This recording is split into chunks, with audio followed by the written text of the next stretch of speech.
കരൾ മാറ്റിവെക്കൽ ശസ്ത്രക്രിയയ്ക്ക് കനിവ് തേടി നെയ്യാറ്റിങ്കര ധനുവച്ചപുരം ശ്രീഭവനിൽ കുഞ്ഞ് ശ്രീയാൻഷ്. കരൾ പകുത്തു നൽകാൻ അച്ഛൻ തയ്യാറാകുമ്പോഴും പണം വില്ലനാവുകയാണ്. 40 ലക്ഷത്തോളം രൂപയാണ് ശ്രീയാൻഷ് ചികിത്സയ്ക്കായി കുടുംബം കണ്ടെത്തേണ്ടത്.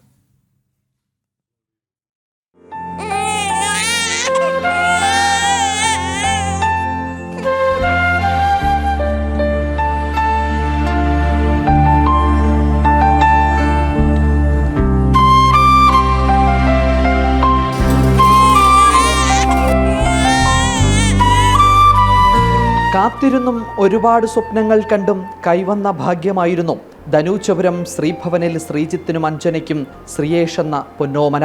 കളിപ്പാട്ടങ്ങൾ കാത്തുവച്ച മോന് 2.5 മാസം മുതൽ കൂട്ടായത് മരുന്നുകളാണ്. കണ്ണിൽ മഞ്ഞനിറം കണ്ടതിനെ തുടർന്നായിരുന്നു ആദ്യം ആശുപത്രിയിലെത്തിയത്. ഞങ്ങൾ 2.5 വയസ്സുണ്ടായിരുന്നപ്പോൾ കണ്ണിലൊക്കെ മഞ്ഞയായി.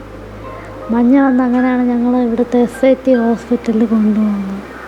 അവിടെ വെച്ച് ചെറിയ പ്രശ്നമുണ്ടെന്ന് പറഞ്ഞ് 1 മാസത്തോളം ഞങ്ങൾ അവിടെയൊക്കെ ചികിത്സയിലായിരുന്നു. പിന്നെ തുടർ ചികിത്സയും ഒരു 10 മാസം ഇതുവരെ തുടർ ചികിത്സയുമായിരുന്നു.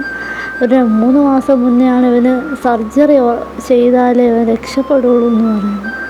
ദഹനം ബുദ്ധിമുട്ടായതുകൊണ്ട് കുഞ്ഞ് ശ്രീയേഷിന് ഭക്ഷണം നൽകുന്നതും വലിയ കഷ്ടമാണ്.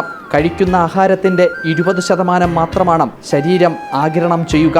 മകനെ രക്ഷിക്കാൻ കരൾ മാറ്റിവെക്കുക എന്നതു മാത്രമാണ് കുടുംബത്തിന് മുന്നിലുള്ള ഏക മാർഗം. കരൾ പകർത്തു നൽകാൻ അച്ഛൻ ശ്രീജിത്ത് തയ്യാറാണ്. പക്ഷേ പണമാണ് വില്ലൻ. 40 ലക്ഷം രൂപയോളമാണ് കരൾ മാറ്റിവെക്കുന്നതിന് കുടുംബത്തിന് ചിലവ്. നമ്മളിപ്പോൾ ഒരു ക്രൗഡ് ഫണ്ടിങ് ആണ് ഉദ്ദേശിച്ചിട്ടുള്ളത് നടത്തുന്നത്. അതിൽ ഹോസ്പിറ്റലിൽ നിന്ന് ഉദ്ദേശിച്ചുള്ള 40 ലക്ഷത്തിലധികം രൂപ ചിലവാകും നിലവിൽ. ഇപ്പോൾ നമ്മളിവിടെ ഒരു ചികിത്സാ സഹായ സമിതി എന്നുള്ളൊരു ഇതിൽ ചെയ്തിട്ടുണ്ട്. ആദ്യം നമ്മൾ 2.5 മാസം പ്രായമുള്ളപ്പോഴത്തേനും SITയിലാണ് ആദ്യം കൊണ്ടുപോകുന്നത്. SITയിലായിരുന്നു അവൻ്റെ ആദ്യത്തെ ട്രീറ്റ്മെൻറ്റ് ചെയ്യുന്നത്. അപ്പോൾ അവിടുന്ന് ഒരു 3 മാസത്തിന് മുന്നെയാണ് ശരിക്കും ഈ ട്രാൻസ്പ്ലാന്റേഷൻ തന്നെയാണ് വേഗ പോകാൻ വഴിയെന്ന് ഡോക്ടർ നിർദ്ദേശിച്ചത്. 2 മാസത്തിനുള്ളിൽ ശസ്ത്രക്രിയ നടത്തണമെന്നതാണ് ഡോക്ടർമാരുടെ നിർദ്ദേശം. അതിൽ 1 മാസം പിന്നിട്ടു.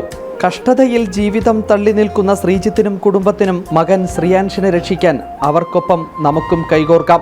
മലയാളിയുടെ നന്മയുടെ കരുതൽ ഒരു വട്ടം കൂടി തെളിയിക്കാം.